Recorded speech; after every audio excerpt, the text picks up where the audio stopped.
Vamos começar também com José Guilherme Ribeiro, diretor de tecnologia do Fundo Nacional de Desenvolvimento da Educação, subordinado ao Ministério da Educação. O FNDE criou um pregão eletrônico para comprar material para as escolas brasileiras e é esse sistema um modelo de gestão de compras governamentais. Vamos começar com José Guilherme Ribeiro, que é analista de sistemas, especializado em gestão e compras públicas. José Guilherme, é um prazer recebê-lo aqui no nosso programa. Prazer estar aqui. Em primeiro lugar, como é que funciona esse pregão eletrônico, se podemos chamar assim? Bom, o governo brasileiro implementou o pregão eletrônico, a Lei 10.520, onde você é obrigado a comprar, na verdade, por um sistema eletrônico de pregão, onde várias pessoas no Brasil inteiro participam da licitação com igualdade de condições. A evolução desse modelo foi registrarmos esse preço, que também é uma lei nacional, e que permite que você, fazendo uma pesquisa nacional, entendendo a necessidade que é aplicada e fazendo uma pesquisa de qual o melhor produto atenderia aquela necessidade, você pode fazer um pregão para não só o órgão público, o FNDE, mas para todos os seus entes cooperados, que são as Secretarias Estaduais de Educação e Municipais de Educação. Com isso, a gente consegue uma economia de escala, uma economia de processo, que nos últimos 3 anos trouxe uma economia para o Brasil de 990 milhões de reais. Que beleza. Me explica, Zé Guilherme, como é que é isso? Se você registra o preço, por que você ganha com isso? Vamos dar um exemplo. O Laboratório de Informática das Escolas Públicas, que é o programa Proinfo, né? Onde é comprado laboratórios de informática para uso pedagógico nas escolas públicas.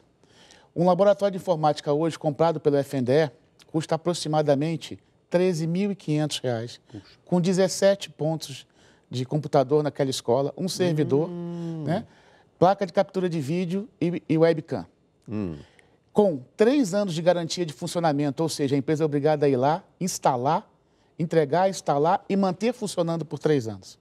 Uma compra dessa por qualquer município, como ele comprava 1 ou até 10 ou até 20 laboratórios, ele gastava aproximadamente 35, 45 mil reais. E não 13.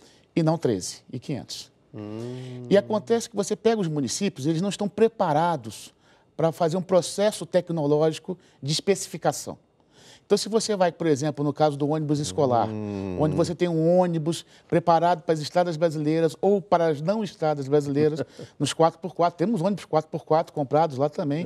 O que é um ônibus 4x4? Tração nas 4 rodas para poder chegar nas fazendas, nas escolas rurais brasileiras. Essa compra foi feita, foi especificada e a economia lá foi de mais de 35% do valor original de um ônibus como esse no Brasil. Quanto custa um ônibus 4x4? Eu não estou com um preço que não é a minha área específica, mas eu posso dar um exemplo no laboratório do ETEC, onde a previsão de preço saiu de que ele ia custar o caminhão todo do laboratório aproximadamente 1.700.000 e saiu por 780. O valor dele no pregão por causa do interesse das empresas também e não perder um negócio desse tamanho.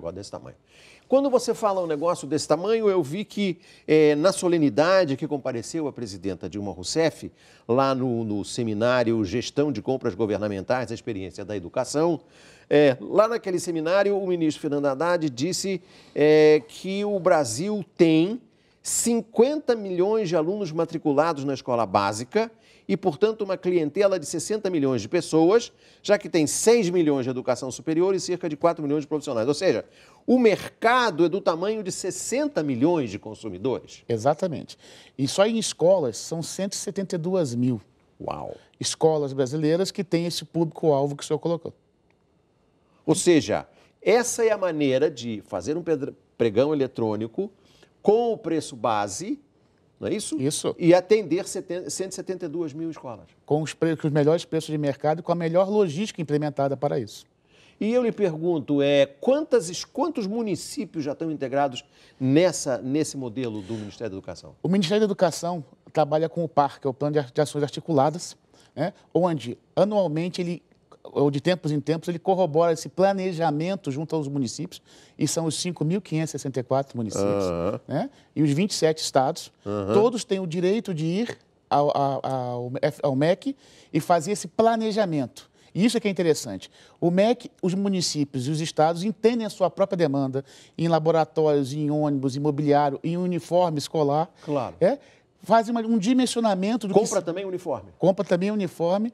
E compra comida para merenda escolar? A merenda escolar, ela não está no pregão eletrônico de registro de preço, nesse formato, por causa do investimento que é feito na alimentação familiar, na produção familiar local. Isso. Então, ele tem um outro modelo próprio. Ele e o livro didático são dois modelos à parte. Todos os outros modelos são pregão eletrônico. O uniforme, por exemplo, foi um pregão de sucesso desde o ano passado, onde a FGV ajudou a fazer um estudo de mercado. FGV Rio ou São Paulo? FGV Rio e São Paulo. E elas nos mostraram aonde eram os centros produtores daquele tipo de tecido, de corte, essas coisas, para que fossem feitos pregões regionalizados conforme as regiões produtoras, para que as regiões pudessem não competir, por exemplo, o Nordeste não competia diretamente com o Sul. Entendi. Ele competia com uma vantagem de localização regional em relação ao Sul, mesmo que o Sul pudesse participar lá também. O que significa também que uma confecção do Nordeste poderia ter mais chance de ganhar num pregão do Nordeste? Exatamente. Então, pegando a região do Nordeste, como todo o Sul também participou, só que a logística de distribuição no Nordeste ficaria mais barata que a empresa do Nordeste. Então, isso também é observado no estudo, e por isso que a gente fala, esse estudo de densidade produtiva, esse estudo de modelo de arranjo produtivo local, isso são coisas que os municípios não fazem nas suas compras. E, portanto, eles não conseguem os melhores preços porque não tem gente especializada para isso. O FNDE se especializou nisso para as suas compras e está fazendo com que isso seja um resultado positivo, não só para o próprio FNDE, como também para os estados e municípios brasileiros. Quantos uniformes vocês já compraram? Me dá uma ideia. Olha, nós compramos, teoricamente, uniforme para atender 1/3 da população educacional brasileira. E isso fica registrado. Agora, os municípios estão aderindo e nós já temos, dos 5 mil, nós já devemos ter mais de 1.000 municípios aderindo a esse modelo. 1.000 municípios? 1.000 municípios. E é interessante que os municípios vêm de trás para frente. Os mais necessitados começam primeiro do que os maiores. Né? Mas os maiores também vão vindo. Né? Existem estados como São Paulo, por exemplo, que eles já têm todo o seu processo montado e eles não precisam dessa ajuda. Mas os municípios do Acre, do Roraima, Rondônia, Mato Grosso do Sul, Amazonas em geral, Amazônia Legal, eles precisam desse tipo de apoio porque eles não têm indústrias desse tipo de processo na sua região. Entendi. E me diga uma coisa, José Guilherme, com relação a transporte, por que é importante vocês fazerem essa compra de ônibus para... O Brasil é muito urbanizado, mas eu imagino que vocês compram esses ônibus para ir buscar a criança lá no interior, na fazenda, em áreas mais distantes. Como é que é a ideia aí? Não sei se você lembra, alguns anos atrás, tivemos alguns escândalos nacionais em relação à compra de veículos para órgãos públicos. Né? Sim. E esse modelo nos chamou a atenção, porque você pegava um ônibus hoje, por exemplo, escolar, onde você repassava como FNDE dinheiro para o Estado ou para o município comprar ônibus escolar, e ele, na verdade, comprava um pau de arara, um caminhão com aqueles bancos que não tinha a ergonomia necessária, a segurança necessária e nem o processo produtivo necessário. Então, o que aconteceu com o FNDE? O FNDE continuou mandando dinheiro para os estados e municípios, mas aí que vem o segredo do processo. Eu mando o dinheiro se ele comprar do nosso pregão. A não ser que ele comprove que tem alguma coisa com melhor preço e melhor qualidade que o nosso. É possível. Entendo, ele pode comprar direto, mas não tendo, ele só pode comprar do dinheiro que a gente manda do pregão que foi feito. Senão não tem grana. Senão não tem grana. E vocês, eu vi, por exemplo, a presidenta Dilma Rousseff passeando num ônibus escolar. Você tem ideia de quantos ônibus escolares vocês já compraram? O ônibus é o processo mais antigo do registro de preço, foi com ele que foi montado esse modelo. Ele chama Caminho da Escola. Né? Hoje nós já temos mais de 1.000 municípios também que aderiram ao ônibus. Né? E a produção do ônibus já tem uma característica, que nós estamos no 3º ou no 4º registro de preço para ônibus, que isso é uma outra coisa interessante.